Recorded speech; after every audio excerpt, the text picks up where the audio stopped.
आने वाली जनरेशन खातिर ध्यान देश पर ला लो। एक ना एक दिन मरना है, दिल अपना समझा लो और जात धर्म ते उठ के ऊपर मिल के लाठी ठा लो और जो हिंदू मुसलमान करे देश में सीधा रास्ते पा लो। और भाई नू के नू तो के चलेंगे, कुछ तो करके चलो।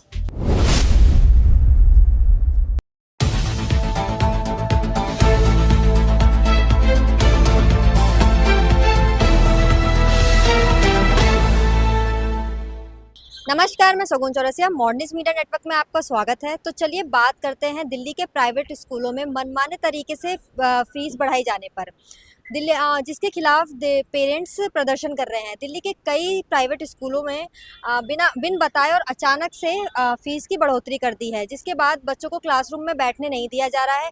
जिनकी फीस जमा नहीं है उन्हें अलग रूम में रखा जा रहा है। उसके बाद अब पेरेंट्स ने कड़ा रुख अपनाया है और दिल्ली के शिक्षा निर्देशालय कार्यालय के सामने इकट्ठा होकर कड़ा प्रदर्शन किया है। मैं इस समय दिल्ली के कनॉट प्लेस में मौजूद हूँ। तो चलिए दिल्ली वासियों से जानते हैं कि प्राइवेट स्कूलों में चल रही मनमानी का उन पर क्या असर पड़ता है और ये मनमानी कब तक और कहाँ तक आगे जाकर किस हद तक बात पहुँचती है। सर, आपका नाम? मंजय कुमार मंडल। सर, जैसा कि दिल्ली के प्राइवेट स्कूल्स में फीस बढ़ाई जा रही है, आप बिना बताए और अपने मनमाने तरीके से वो लोग फीस बढ़ा रहे हैं, तो सर इस पे क्या लगता है कि आम आदमी की जो आर्थिक स्थिति है उसमें क्या प्रभाव पड़ेगा? एक चीज़ मैं सरकार से ये अनुरोध करते हैं, जो भारत की जो प्राइवेट स्कूल जितनी भी है, इसकी जो पढ़ाई की जो है, जो एजुकेशन है, बहुत महंगा है। आप जाओ किसी भी प्राइवेट स्कूल में, किताब इतना डाल देते हैं, इतना किताब दे देते, इतना कॉपी देते, बच्चे से उठाकर बच्चे किताब भी ले जा सकते हैं। तो सरकार को कहीं न कहीं स्कूलों पर ध्यान देना चाहिए। कहीं दुरुपयोग करा जा रहा है इस पैसे की कमाई का आड़ में। आप अगर शिक्षा देश में दोगे, शिक्षा पे कम करोगे, शिक्षा फ्री करो, तभी देश आगे बढ़ने का काम। जो देश में पढ़ेंगे तभी आगे बढ़ेंगे। अगर आज हमारा आर्थिक सही नहीं है, कमजोर है, तो हम अपने बच्चे कैसे पढ़ाएंगे? वहाँ पे कहाँ से पढ़ाएंगे? सर, यही बोला जा रहा है कि जो सरकार को अपने अंडर लेना चाहिए, कंट्रोल करना चाहिए, जांच करवाना चाहिए कौन सा स्कूल कितने फीस वो कर रहा है, कितनी फीस वसूली कर रहा है, कितना किताब में वसूली कर रहा है। कहीं न कहीं जो जरूर उसमें धंधा हो रहा है प्राइवेट स्कूल के, तो सरकार को काम है रेखा गुप्ता से स्कूलों को जांच करवाना चाहिए। तो सर उन्होंने ये भी बोला है कि रेखा गुप्ता की एंट्री हो गई है इसमें। उन्होंने पेरेंट्स को आश्वासन दिया है कि ये मसला जल्दी सुलझा लिया जाएगा। तो आपको लगता है? बिल्कुल बिल्कुल, रेखा गुप्ता जी बोला है तो बिल्कुल करेंगे, जैसी बात नहीं है। बिल्कुल, जो भी स्कूल जो गलत चार्जिंग कर रहे हैं, अगर हमारे जो पेरेंट्स हैं, जो बच्चे के ऊपर अपनी फीस जमा नहीं कर पाते हैं, अगर आर्थिक रूप से कमजोर, अगर बच्चे अगर पढ़ेंगे नहीं तो देश के भविष्य कैसे बनेंगे? पढ़ेंगे तभी तो देश के भविष्य बनेंगे, पढ़ेंगे तभी देश आगे बढ़ेंगे, शिक्षित देश बनेंगे, शिक्षित राष्ट्र बनेंगे, हमारा भारत बनेंगे, आगे होगा। आज आप देखो चंद्रयान तक पहुंचे, अगर देश को बच्चे पढ़ेंगे तभी आगे बढ़ेंगे। लेकिन आप एजुकेशन पे इतना टैक्स लगा दोगे, इतनी वो फीस लगा दोगे, तो बच्चे पढ़ ही नहीं पाएंगे, कहाँ से चुकाएंगे? सर, आपको लगता है कि इसे कुछ एक लिमिट रखनी चाहिए, सब सारी चीजों को एक साथ की इतनी लिमिट होनी चाहिए? बिल्कुल लिमिट होनी चाहिए, बिल्कुल लिमिट होना चाहिए। लिमिट ऐसा होना चाहिए सबके बच्चे पढ़ें, प्राइवेट में सबके बच्चे पढ़ें। हमको प्राइवेट में जाने की नौबत ही क्यों है? आप अगर सरकारी को स्कूल के सुधारो, सही दुर्दशा जो खराब है सरकारी स्कूल के, सरकारी स्कूल का आप सही करो। भाई गरीब को बच्चे जाएंगे क्यों प्राइवेट में? सरकारी में पढ़ेंगे अगर। लेकिन आपने देखो, जो सरकारी स्कूल में जो पढ़ाने टीचर जो होते पढ़ाने, अपने बच्चे को प्राइवेट में पढ़ाते, हमको बच्चे को सरकारी पढ़ाने थे। जब तक ये जो यहाँ के मंत्री संतरी के जो बच्चे, सबके बच्चे अगर सरकारी स्कूल में नहीं पढ़ेंगे, तब तक सरकारी स्कूल की अर्थव्यवस्था ठीक नहीं होंगी। तो आपको लगता है कि सबको एक साथ सरकारी स्कूलों में आके पढ़ना चाहिए? तो उसके बाद बिल्कुल सबके मंत्री संतरी के, कलेक्टर बच्चे, सबके बच्चे एक स्कूल में पढ़ेंगे तो सब बच्चों को बराबर की शिक्षा मिलेंगे, सबके बच्चे आगे बढ़ने का काम करेंगे। आप अगर देख लो, शिक्षक जो है अपने हम गरीब बच्चे को सरकारी में पढ़ाता, अपने बच्चे को प्राइवेट में पढ़ाने का काम करता है। जो गरीब बच्चे गरीबी रह जाते हैं, वो आगे बढ़ ही नहीं पाता, उसको कोई शिक्षा पूरा मिलते नहीं है। सर, इससे यही कहा जा रहा है कि जो मिडिल क्लास है वो अब हाई स्कूल में नहीं पढ़ा पाएगा क्योंकि फीस इतनी ज़्यादा बढ़ गई है। तो मैं यही तो कह रहा हूँ, सरकार से मांग रहा हूँ, बिल्कुल फीस पे कंट्रोल करना चाहिए, एजुकेशन की ओर देखना चाहिए, स्वास्थ्य की ओर देखना चाहिए, शिक्षा की ओर देखना चाहिए। अगर शिक्षा हमारे देश में होगा तभी तो हमारा देश का उत्थान होगा, हमारे देश के युवा आगे बढ़ेंगे, पीढ़ी आगे बढ़ेंगे, तभी तो हमारा देश डेवलप होगा। जब शिक्षा ही नहीं होगा तो फिर क्या हाल होगा? फिर लोग यही पत्थरबाजी करेंगे, ये करेंगे, थरकबाजी करेंगे, यही करेंगे। आज देख लो बांग्लादेश में क्या हाल हो रहा है, पाकिस्तान में हाल क्या है, तालिबान में क्या है। तो सबसे पहले हमारे को जो शिक्षा बहुत जरूरी है, शिक्षा चाहिए भाई। शिक्षा के लिए सरकार को बिल्कुल सख्त कदम उठाना चाहिए। शिक्षा के रेट जो है कम होना चाहिए, ताकि जो शिक्षा महंगा बहुत है भारत के अंदर में, उस पर कंट्रोल करना चाहिए सरकार को। शुक्रिया सर। सर, आपका नाम? भारद्वाज। सर, जैसा कि दिल्ली में इस समय प्राइवेट स्कूलों की जो मनमानी हो गई है बढ़ती फीस को लेकर, बिना बताए और अपने तरीके से वो लोगों ने फीस बढ़ा दी और बच्चों को स्कूल क्लासेस लेने से रोक दिया है, तो उस पर आप क्या बताएं? देखिए, जो एक डिसीजन लिया चीफ मिनिस्टर ने यहाँ की जो है दिल्ली की, उसे सही लिया है। ये नहीं कि मनमर्जी हर जगह चलेगी, कुछ कानून नियम भी होते हैं लाइफ के अंदर, और उसे सब तरह के लोग भी हैं। तो एक जो फीस होगी तो वो सबके सब होनी चाहिए। ये नहीं मनमर्जी करवा ली, कुछ अलग एक्सपेंस ले लिए, तो ये सब चलता आया था।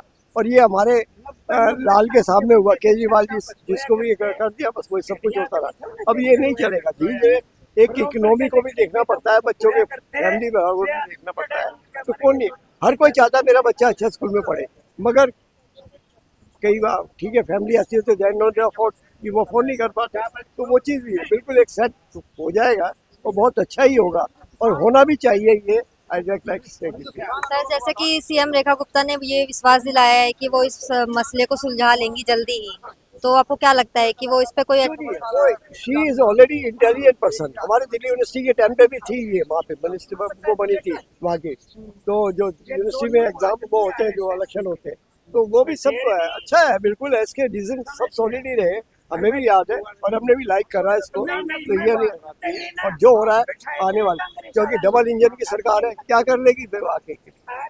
तो ये भी चीज होनी चाहिए ना, जो आदमी की पावर, ये नहीं अपनी मर्जी से हर चीज हो जाए। सर, आपको लगता है कि सरकार को एक नीति सेट कर देनी चाहिए कि इस लिमिट में ही वो चीजें होनी? डेफिनेट करेगी, ठीक है, मैं मानता हूँ टीचर की भी सैलरी होती है, उसकी भी सैलरी होती है, ये भी होता है, मगर एक लिमिटेशन दायरे में भी होनी चाहिए। ठीक है, एक जो भी सब जगह का एक होगा तो आदमी कहाँ जाएगा, ठीक है, इससे होके। और यही कहेगा एक 10,000 ले रहा है, 8,000 ले रहा है, तो वो नहीं, एक 25,000 ले रहा है, तो वो नहीं है। आजकल क्या है, एक कंपटीशन चल गया कि हम अपने बच्चों को ऐसे स्कूल में पढ़ाएंगे, ये पढ़ाएंगे, तो शायद अच्छी फीस देने वाले ज्यादा है। लगता है कि हाई फी होगी तो हाई एजुकेशन होगी वहाँ पे। एजुकेशन कोई नहीं है, क्योंकि सीबीएसई और वो ये जो भी ऐसे सिलेबस, 2 सिलेबस चलते इंडिया के अंदर, बाकी और कोई सिलेबस नहीं चलता। अब ये कोई दूसरा आ जाए, तीसरा लिया है, अब तो केजरीवाल की सरकार नहीं है, ये तो वो भी लिया था, तो वो चीज दूसरी है। अब ऐसा कुछ नहीं होने वाला, और जो हो रहा है वो पब्लिक में समर्थन में ही हो रहा है। बिल्कुल भी हर चीज का एक महंगाई भी देखनी पड़ती है, सारा कुछ हो रहा है। अगर कुछ एक लिमिटेशन का दायरा आएगा, और बहुत अच्छा डिसीजन लिया है, और ये शुक्रिया सर। सर, आपका नाम? मेरा नाम भाई राजवीर सिंह है। सर, जैसा कि आपको क्या लगता है कि शिक्षा को अब व्यापार के तरीके से देखा जा रहा है, क्योंकि जो प्राइवेट स्कूल्स में फीस मन चाहे तरीके से बढ़ा रही हैं, उसको बोल दिया जा रहा है कि अब शिक्षा व्यापार बन गई है। ये वास्तव में सच्चाई है कि शिक्षा आज एक व्यापार है।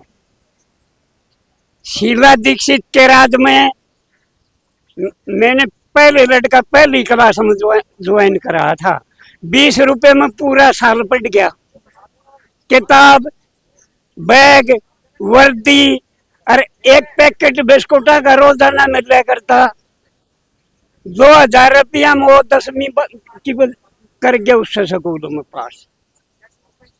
और इब क्या हो रहा है, इब 10,000 रुपया में दाखिला हुआ फर्स्ट क्लास का, जो बीच में आकर इस तरह का एक मोल बनाएगा, गरीब के बच्चे की फीस देंगे देगी सरकार, जो जित पढ़ना चाहो जाओ।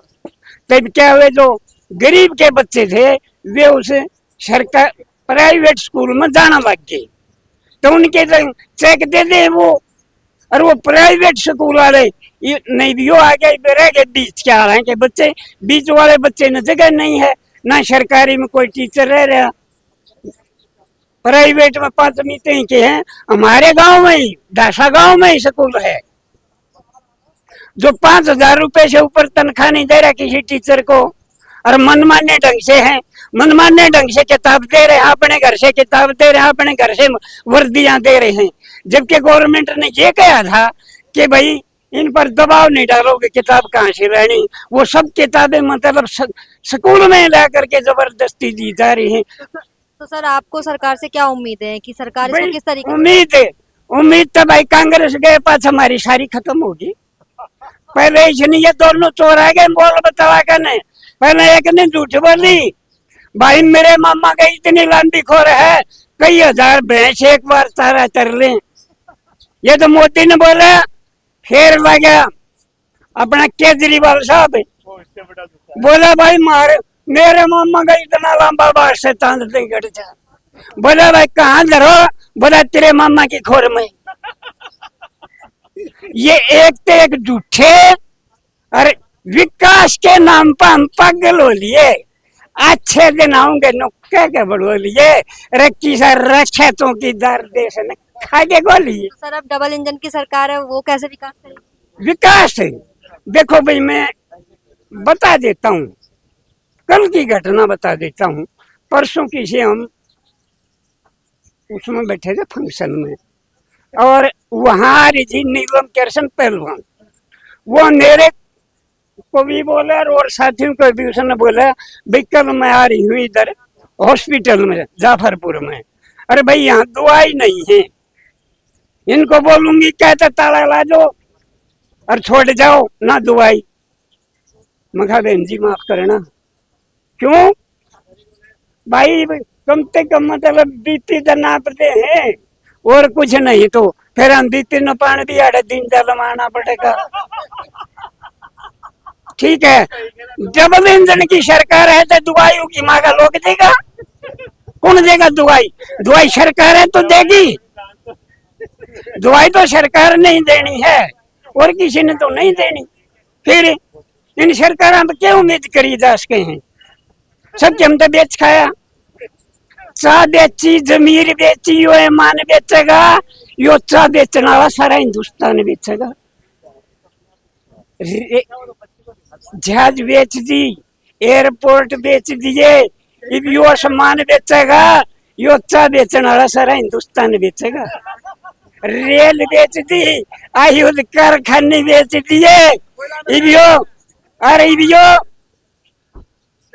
जवान 4 साल की ट्रेनिंग कराएगा, जवान बेचेगा, यो चाह बेचने वाला सारा हिंदुस्तान बेचेगा। बिल्कुल सही ठीक है, बढ़िया बढ़िया सर।